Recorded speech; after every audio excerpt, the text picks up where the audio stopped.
오늘도 하나님께서 우리에게 생명호흡을 연장시켜 주시고 함께 하시는 은혜를 허락해 주셨습니다.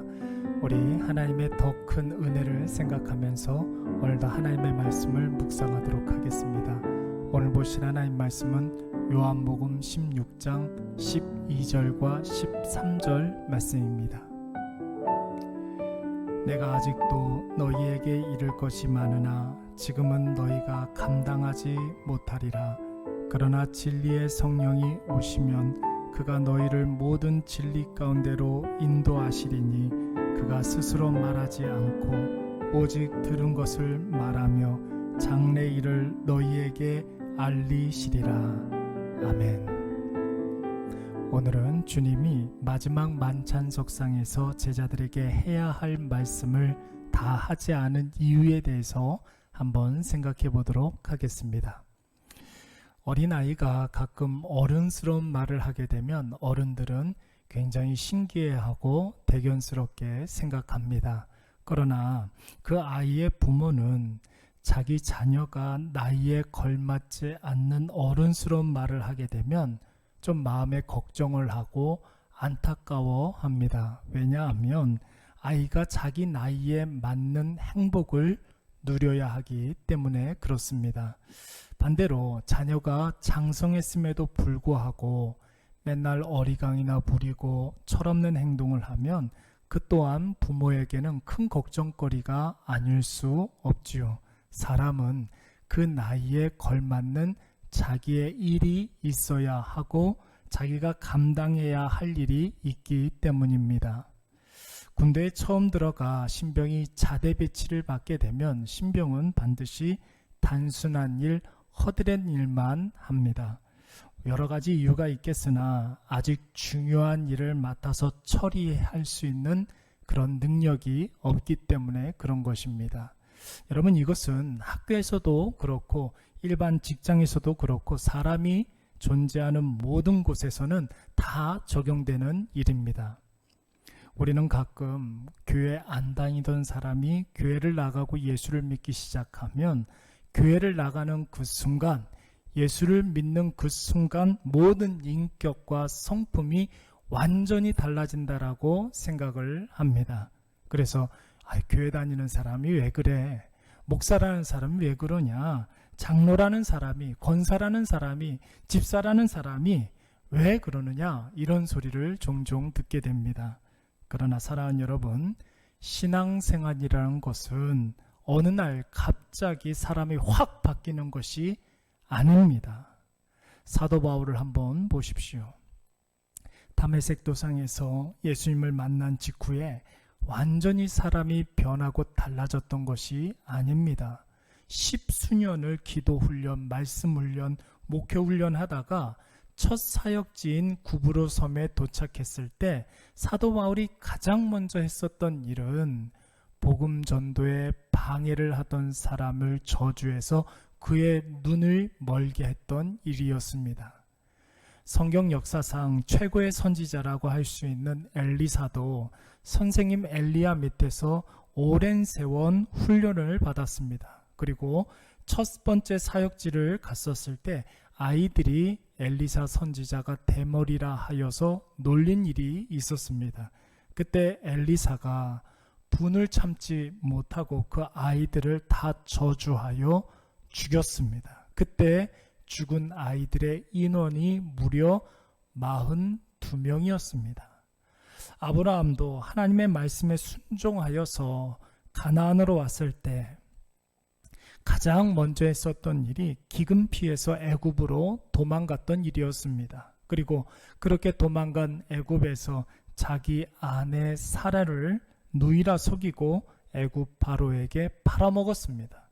베드로도 마찬가지지요. 예수님과 3년 동안 동고동락하다가 결정적인 순간에 예수님을 부인하고 맹세하고 저주까지 하지 않습니까?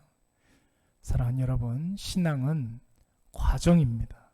그래서 오늘 예수님께서는 본문 12절 말씀에 보니까 제자들과의 작별 인사를 하면서 제자들의 수준을 고려하고 인정하여 내가 참 할 말은 많이 있지만 지금 모든 말들을 다 하면 너희가 감당하지 못하기 때문에 참겠다, 이렇게 말씀하셨습니다.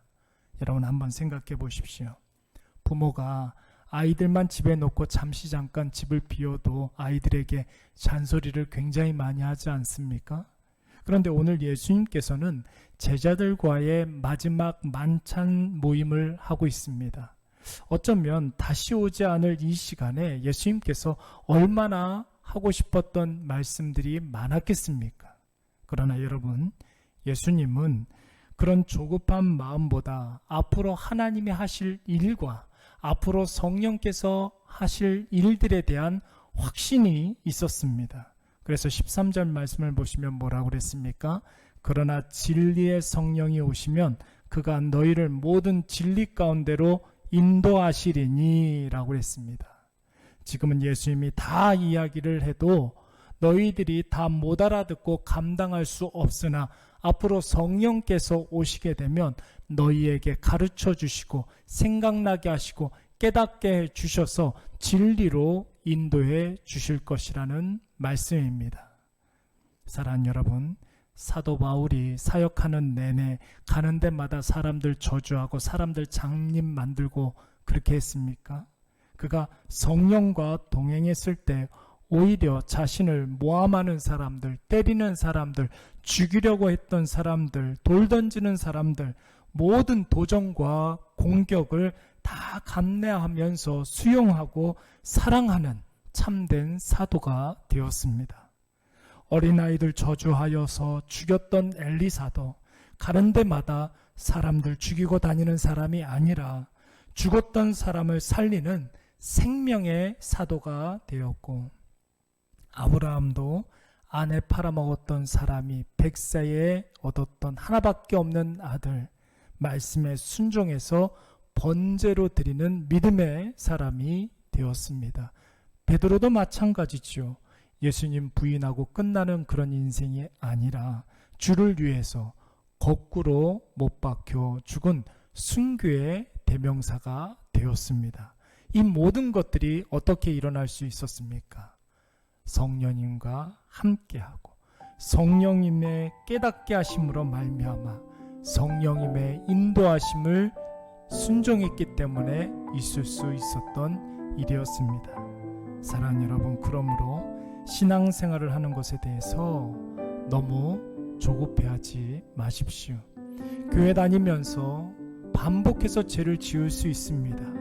그때마다 자기 자신을 너무 쉽게 포기하지 마십시오. 신앙에도 다 과정이 있고 성령님의 스케줄이 있고 하나님의 뜻과 하나님의 때가 분명히 있습니다. 그리고 이것을 나에게만 적용하는 것이 아니라 누군가의 미숙함을 우리가 보게 되고 누군가가 실수하는 것을 목격하게 되면 그 사람에 대한 하나님의 뜻과 때를 기다리고 성령님께서 성령님의 때에 맞는 인도하심을 기대하면서 그를 위해서 우리가 많이 기도해야 될 줄로 믿습니다. 오늘 이것을 꼭 기억하셔서 오늘도 나는 왜 그럴까? 이런 자기 비하에서 벗어나 내일은 조금 더 나아질 거야, 이런 마음으로 성령님의 인도하심을 기대하시기 바랍니다. 우리 한번 기도하겠습니다. 하나님 아버지, 우리는 가끔 신앙생활을 하면서 조급해할 때가 있습니다. 예수를 믿는데도 달라지는 것이 별로 없고 교회를 다니는데도 같은 실수를 반복합니다. 그러나 그럴 때마다 우리의 심령 속에 성령 하나님의 음성을 듣게 하여 주시옵고 모든 조급함과 불안에서 벗어나 하나님의 뜻과 때에 맞는 성장과 성숙이 있게 하여 주시옵소서. 무엇보다도 나에 대한 이러한 관대함이 타인에 대해서 더 많이 발휘되게 하시사 내 이웃이 실수하고 잘못했을 때 지적하고 비난하고 포기하는 것이 아니라 오히려 성령님의 인도하심을 기대하게 하시고 그를 위해 더 많이 기도하게 하여 주시옵소서. 오늘도 성령께서 나와 내 이웃을 어제보다 더 새롭게 빚어가실 줄로 믿습니다. 주님, 우리를 긍휼히 여겨 주시옵소서. 예수님의 이름으로 기도드리옵나이다.